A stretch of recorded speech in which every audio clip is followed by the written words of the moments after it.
Commission des finances. Nous allons examiner une motion de rejet préalable. Donc, j'ai reçu de M. Jean-Luc Mélenchon et des membres de du groupe La France Insoumise une motion de rejet préalable déposée en application de l'article 91 alinéa 5 du règlement. La parole est à M. Éric Coquerel.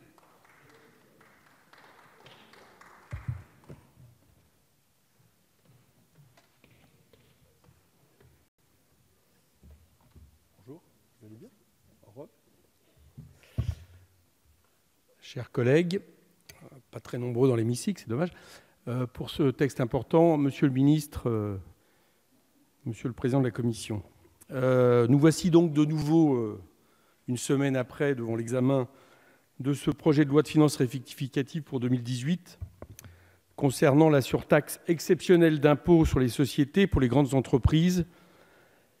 C'est un retour. Bon, moi je trouve que cela reste un scandale, d'un point de vue des inégalités que cela suppose, d'un point de vue de la souveraineté nationale et d'un point de vue des injustices. Je reviendrai rapidement sur les réelles causes qui nous obligent à légiférer dans l'urgence sur cette compensation, à savoir une directive européenne mise en place pour garantir la libre concurrence fiscale des grands groupes entre eux et le dumping fiscal intra-européen entre les États. Bien évidemment, nous sommes en désaccord à la fois avec ce nouveau texte et à la fois avec le texte qui sortait du Sénat.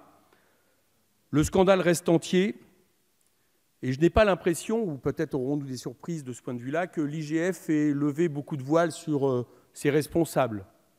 Je pense notamment à M. Macron qui, en ses qualités de responsabilité à l'Élysée au moment où cette taxe a été proposée, puis de ministre de l'économie qui n'a rien fait à ce moment-là, porte évidemment la même responsabilité politique que tous ceux qui, au gouvernement, étaient en charge des questions de la finance.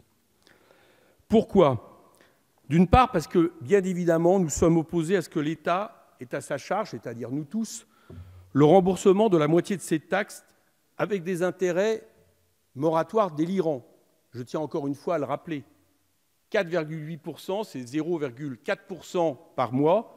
0,4% par mois, c'est les taux d'intérêt aujourd'hui que paye notre pays par rapport à la dette à l'année. Ça, c'est le texte prévu par l'Assemblée nationale. D'autre part, nous ne sommes évidemment pas plus favorables au texte du Sénat qui, dans la logique d'ailleurs de ce que proposaient les groupes des Républicains ici, supprime cette surtaxe exceptionnelle d'impôt sur les sociétés, laissant là, pour le coup, à la charge de l'État l'entièreté des 10 milliards à rembourser. Ce projet de loi de finances rectificative est finalement un condensé de tout ce qu'il y a de plus d'indécent et de plus dangereux pour la démocratie. D'abord, un projet de loi réalisé dans la précipitation suite à une des plaintes d'un des plus grands lobbies patronales en France, qui est l'Association des entreprises privées, AFEP, qui ont porté plainte contre le ministère. Ensuite, 17 entreprises, parmi les plus importantes entreprises du capitalisme financiarisé en France, dont, puisque j'ai le temps, je voudrais rappeler les noms de ceux qui réclament 10 milliards à l'État: AXA, Michelin, Danone, Engie, Eutelstat Communication, LVMH, Orange, Sanofi, LVMH, si je ne me trompe pas, dont M. Arnaud a été récemment cité dans le cas des Paradise Papers, Orange, Sanofi, Suez Environnement, Compagnie, Technip, Total, Vivendi, Euraseo, Safran, Score, Unibail, Rodamco, Zodiac, Aerospace. Ces 17 groupes ont en effet choisi l'intérêt de leurs actionnaires plutôt que celui de l'intérêt général, car ces 10 milliards vont peser en grande partie sur la nation si nous adoptons ce projet de loi finances rectificative définitivement. Après tout, d'abord, ils avaient le choix ou pas d'intervenir et d'activer une plainte contre le ministère. Ils avaient aussi, pourquoi pas, on peut rêver, une fois la taxe annulée, le choix ou de demander ou de ne pas demander son remboursement, voire de négocier avec l'État, puisque ce sont à chaque fois des entreprises qui nous disent « donnez-nous de l'argent et nous créerons des emplois ». Il y avait peut-être le moyen de voir comment ces 10 milliards pouvaient être employés pour les PME, pour l'investissement, etc. Ce n'est pas ce qui a été fait. N'ont-ils pas reçu de nous tous, la nation, des milliards de CICE entre 2013 et 2016 ? Je les ai cités la dernière fois, mais je voudrais rappeler quand même les chiffres, puisque nous nous apprêtons à nouveau à leur faire des cadeaux. AXA, 60 millions d'euros. Safran, 150 millions d'euros. Orange, 380 millions d'euros. Total, 110 millions d'euros. Sanofi, 50 millions d'euros. En 2016, les entreprises du CAC 40 ont distribué 55,7 milliards d'euros sous forme de dividendes et rachats d'actions, et à eux seuls, les entreprises que je viens de vous citer représentent plus de 60% des dividendes versés. C'est peu dire que côté dividendes, pour eux, il ne faut pas trop s'inquiéter. En plus de ça, elles vont recevoir une bonne part des 9 milliards minimum que le gouvernement s'apprête à enlever des recettes de l'État dans le PLF 2018 pour les donner aux plus riches de nos actionnaires via, j'y reviendrai tout à l'heure, la suppression de l'ISF ou de la flat tax. C'est un projet de loi qui a été réalisé dans la panique la plus générale de la part du gouvernement, qui n'a même pas attendu quelques semaines après la décision du Conseil constitutionnel pour envisager d'autres solutions qui auraient pu être mises sur la table pour mettre fin à ce psychodrame qui entoure cette taxe à 3%.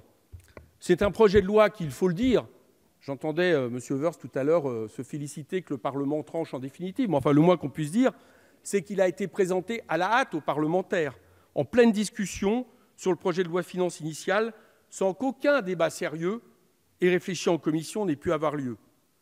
Vous n'aurez en définitive laissé aux parlementaires qu'une douzaine d'heures pour pouvoir amender ce texte en première lecture et faire des propositions.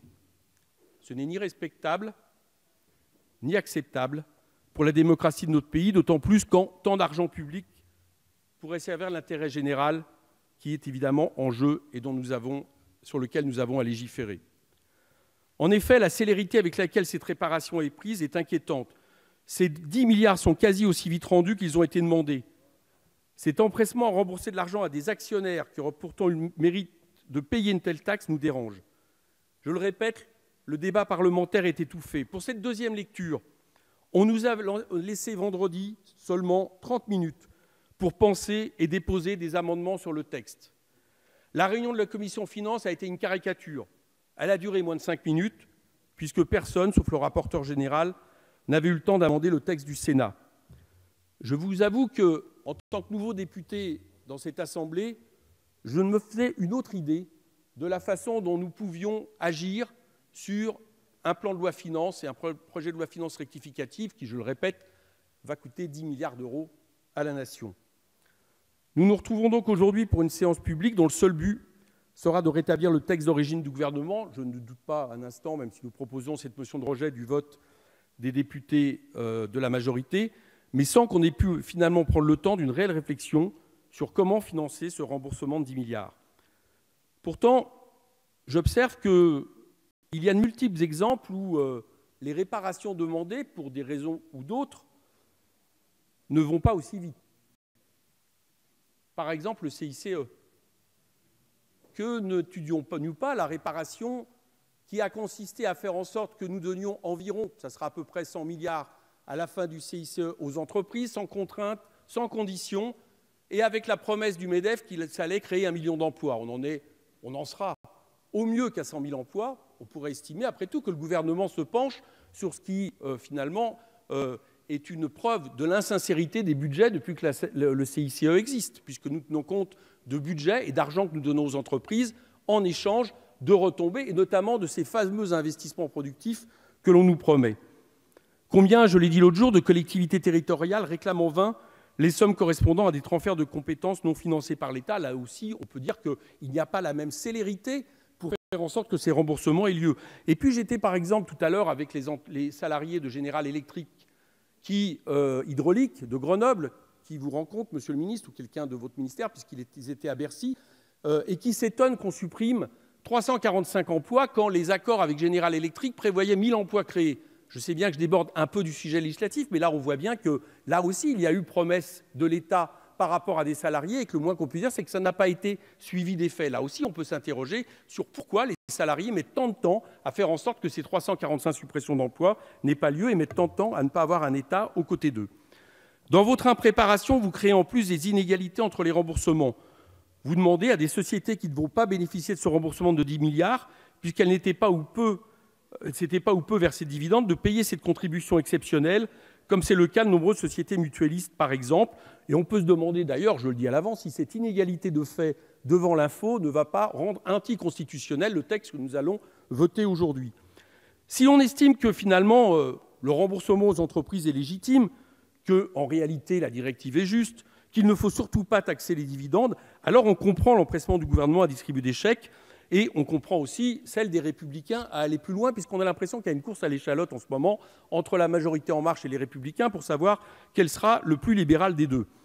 En revanche, comme nous pensons qu'on a le droit, nous, pour notre part, de taxer les dividendes pour contribuer à l'effort national, parce qu'on est pour que les pollueurs payent, je parle des pollueurs, c'est-à-dire le monde de la finance qui non seulement, j'allais dire, initie, inspire des directives de ce type, mais qui a le toupet de réclamer 10 milliards d'euros au moment même où autant de cadeaux vont leur être faits, eh bien, dès lors qu'on est de ce point de vue-là de la barrière, c'est-à-dire qu'on estime qu'il n'y a pas de raison de faire plus de cadeaux aux pollueurs, nous, évidemment, contestons la nocivité du texte qui va être voté aujourd'hui et nous interrogeons sur la remise à plat nécessaire. Vous avez parlé de remise à plat, monsieur le maire.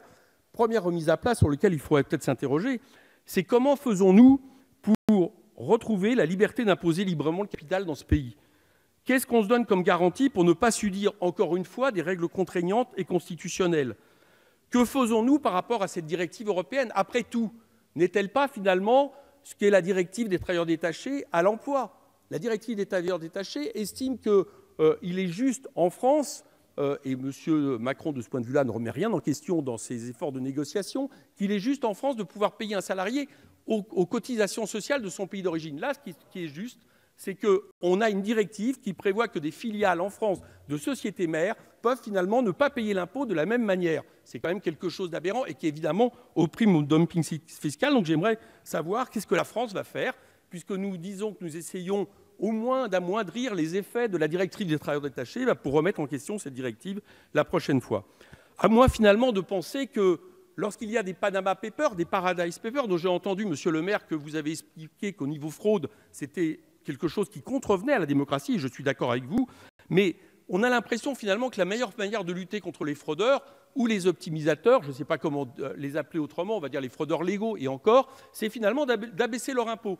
Ne vous inquiétez pas, ne fraudez pas, n'optimisez pas, il n'y a pas de raison, puisque finalement, on va mettre vos impôts le plus bas possible. Donc finalement, c'est un peu comme si par rapport à des gens qui voulaient piller des banques, vous leur disiez, ne vous inquiétez pas, on va vous ouvrir les grilles, c'est beaucoup plus simple.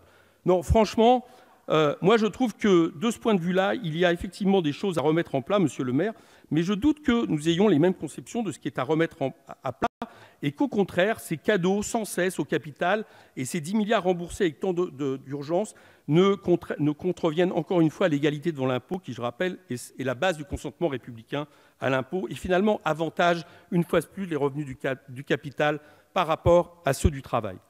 Remise à plat, disiez-vous tout à l'heure, je vous reprends au mot, remise à plat en termes de contentieux. Alors, première proposition, et nous l'avons fait ici, faites sauter le verrou de Bercy. Faites sauter le verrou de Bercy, parce que là, pour le coup, il y a des contentieux hérités de cette question d'une juridiction spéciale attribuée à Bercy qui sont quand même vraiment problématiques dans un état de droit et de démocratie. Deuxième manière de remettre à plat, mais là aussi, je n'ai pas l'impression que le gouvernement est en train d'emprunter cette voie, ça serait enfin de mettre comme préalable à toute construction européenne une harmonisation sociale et fiscale.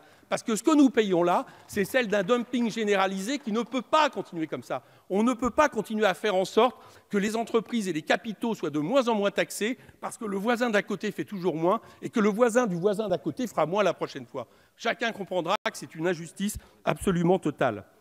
Et à l'inverse, comme nous pensons pour notre part qu'il suffit ces cadeaux aux capitaux et que demain, ils ne créeront pas plus d'investissements et d'emplois qu'ils n'ont créés depuis 30 ans, puisque le même mécanisme est en cours, nous vous rappelons quelles étaient nos propositions par rapport à ces 10 milliards. C'était de faire en sorte que les entreprises payent l'entièreté des 10 milliards qu'elles demandent, puisque par ailleurs, elles bénéficient de vos cadeaux. On aurait même pu reprendre l'amendement des Républicains de le faire sur 2 ans, mais en faisant 5 milliards une année, 5 milliards l'autre. Et puis, on aurait pu aussi leur prendre 5 milliards de la manière dont vous estimez le faire, mais en supprimant, je l'avais dit, les cadeaux que vous avez faits dans le PLF 2018, c'est-à-dire la suppression de l'ISF pour les revenus mobiliers et de la flat tax, ça tombe bien, ça faisait 5 milliards, 5 et 5, ça faisait 10, et au moins, ce qu'on remboursait à ceux qui aujourd'hui nous réclament de l'argent, aurait été, un coup nul. Je vais conclure sur une chose. Tout à l'heure, je vous ai entendu encore, monsieur le maire, parce que je vous ai beaucoup écouté tout à l'heure, comme souvent, parler de perdants et de gagnants, dire qu'il fallait finalement qu'il y aurait des perdants et des gagnants. Bon, voilà. Moi, vous savez, si vous voulez, cette politique, j'ai l'impression qu'il y a un seul gagnant. C'est l'oligarchie financière. Dans les deux cas, c'est l'oligarchie financière, à qui vous remboursez avec empressement 5 milliards, à qui vous proposez des nouveaux cadeaux, je l'ai dit, à hauteur de 9 milliards, et encore, je ne compte pas le CICE dans cette histoire, et par contre, le perdant, c'est tout le reste. Tout le reste de la société, tous les productifs qui tirent une cordée de plus en plus lourde à force de remorquer justement ce capital et cette rente qui captent de plus en plus de richesses dans ce pays. Tous ceux qui, à hauteur peut-être 99%, j'exagère peut-être un peu, mais finalement produisent les dirigeants des PME, les salariés, les artisans, les agriculteurs, et qui n'en peuvent plus du poids de ces nouveaux privilèges qui sont ceux de la rente financière et que vous avantagez de nouveau, encore une fois aujourd'hui. C'est pour ça, chers collègues, monsieur le ministre, messieurs les présidents de commission, que nous demandons le rejet préalable de ce projet de loi de finances rectificative. Merci. Merci, monsieur Coquerel. Avez-vous une intervention, monsieur le ministre, monsieur le rapporteur? Non. Donc nous allons